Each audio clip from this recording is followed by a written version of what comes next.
Hi, I'm Kayla. I am a biblical naturopathic doctor with Sozo Holistic Healing, where families are saved, healed, and made whole. And normally my husband Christian would be joining me and making my videos more interesting, but he's got some other places to be today, so it's just gonna be us. And if this is your first time joining us on this channel, we talk about our family and just kind of the values that we have of being holistic and more natural, kind of crunchy Christian kind of thing, of course with a focus on Jesus. And at the moment we are maybe a week or two away from having baby number 2, and so some of our videos have been about pregnancy and other things like that.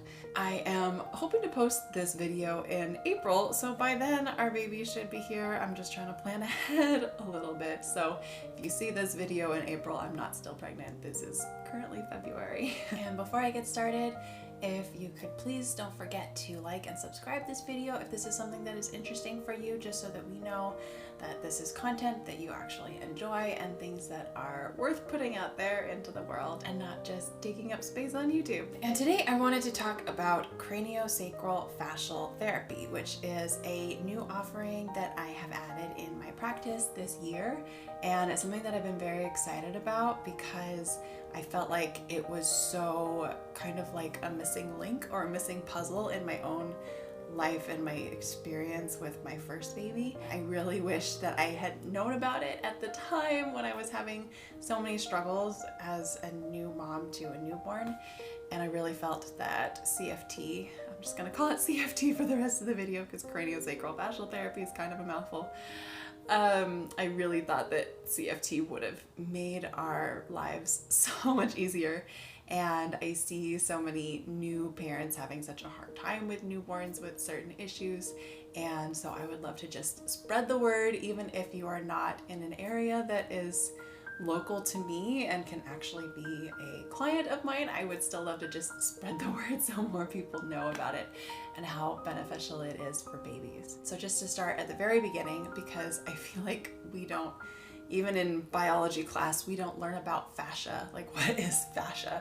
So we have this connective tissue called fascia that runs through your whole body, and it's one solid, basically like sheet that just covers your organs and your muscles and your bones and connects everything to everything and holds everything in place.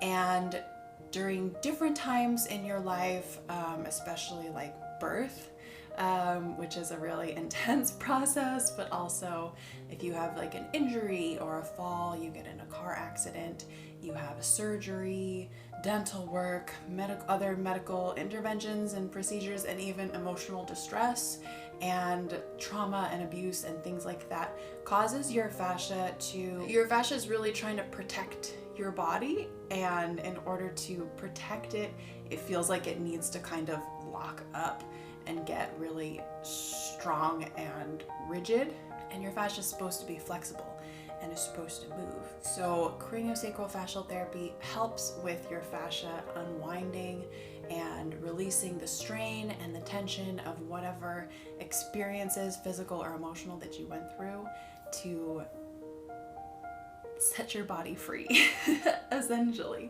Because having tight fascia can create toxic buildup in your body. It can make, it can decrease blood flow to different parts of your body, and that just causes a whole bunch of other health issues. It can limit your range of motion and mobility, affect your brain function and your nerve impulses. So it really just, like, all of those things sound very vague and like, what does that mean? But it really just trickles down into so many different health issues. Craniosacral fascial therapy is a combination of, if you've heard of craniosacral therapy or myofascial release, it kind of combines both of those together, and it just helps. It feels like a very gentle massage, like the lightest massage you could possibly experience, which is why it is perfect for babies and for small children that are just a little more sensitive, and it's just like a very just gentle, relaxing experience.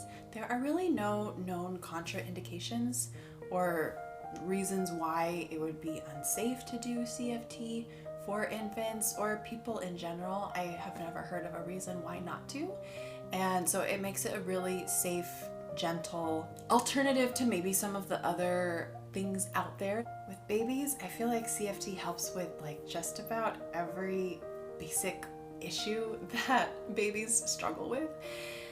So these can be things like feeding issues is a big thing. So like breastfeeding, painful latching, or difficulty sucking, swallowing. Babies that seem like they're just constantly hungry and always wanting to nurse because they're not pulling the milk out effectively. All of those, like any breastfeeding issues or even feeding issues as the baby gets older, maybe starts like gagging on food all the time, like they're constantly gagging on new foods. All of those things can be helped with CFT. Any kind of digestive issues, so like constipation and gas, colic, I know it's kind of a in between sort of a digestive issue. Reflux is so common with babies. All of those things can really be helped by CFT as well. So kind of feeding and digestion kind of go hand in hand together. And a lot of times babies have sleep issues because of these feeding and digestive issues. So babies that are waking up all like 10 times a night, babies that are crying all night because they have reflux, all of these different things can really help with CFT. Any kind of symmetry issues with the baby. So like one of the more common ones is like head shape. You know, you might have a baby with a flat head or kind of like just a weird shaped head that's like pulling and making kind of like an oval shaped head, like a very severely oval shaped head. Torticollis, which is like with the neck, you know, pulling in a certain direction. Or strabismus. I don't know if that's how you pronounce it, but it's like I think like the cross-eyed or the lazy eye kind of thing. Or recessed chin. You know, some babies, they have a hard time feeding and you can just tell their chin is just like super far pulled back. So all of these symmetry issues, babies that like are kind of lying wonky-sided or have one leg always sticking out or they're always curling their toes. All of these things are usually because the fascia is strained and the fascia is literally like pulling them in the wrong direction or pulling their head in the wrong shape or pulling their chin back or something like that. And so releasing the fascia helps to make their body more symmetrical, and you can actually even see this facial symmetry change over the course of the session. Sometimes it really happens that quickly.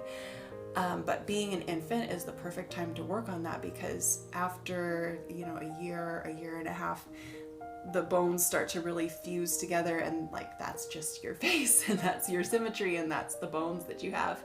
So correcting issues like that while you're an infant is really important. A lot of developmental delays can be caused by fascia. So like if fascia is tight and the body is not symmetrical, baby might have a hard time figuring out how to roll because their body's just not letting them move that way. It can even cause like speech delays and things like that because they're not getting the proper blood flow to their brain or to their mouth. They might be having a hard time with their tongue, moving those different things.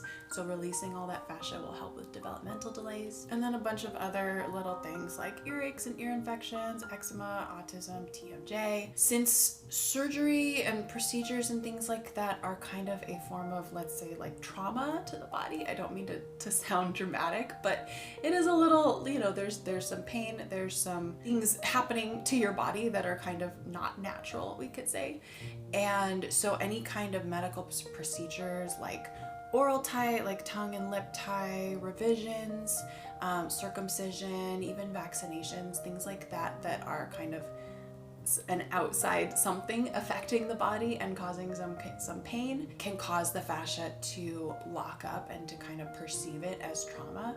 So after one of these procedures or after like a doctor's visit with vaccinations, it's also helpful to get that fascia unwound. It can actually really improve the speed of the recovery and prevent any kinds of like side effects and other just like negative effects from the procedure or from the medical intervention. I've got a lot more information on my website. This month I posted a blog that is just about everything that you could need to know about CFT for babies and answers all the questions on what goes on in a session, what you might need to do to prepare, when are kind of the ideal times for a session.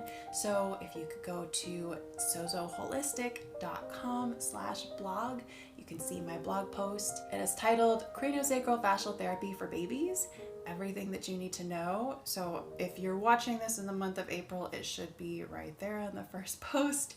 If you're watching this in some other time, you might have to scroll through, but I only post once a month, so there shouldn't be too much in the way. And if you have any other questions, I'm happy to answer those for you. I'll put my contact information in the description box too, and all of my other details and things, so you can get all the information that you need, whether for if you're locally to me and you're interested in being a client and working with me, or if you just want some extra information, if you don't live locally and you want some assistance with finding a CFT practitioner in your area. I would love to help that, even if it doesn't benefit me directly. I really strongly believe that this helps with babies so much, and so I'm happy to help, just knowing that it helps other babies out there. So I will see you next time in my next video.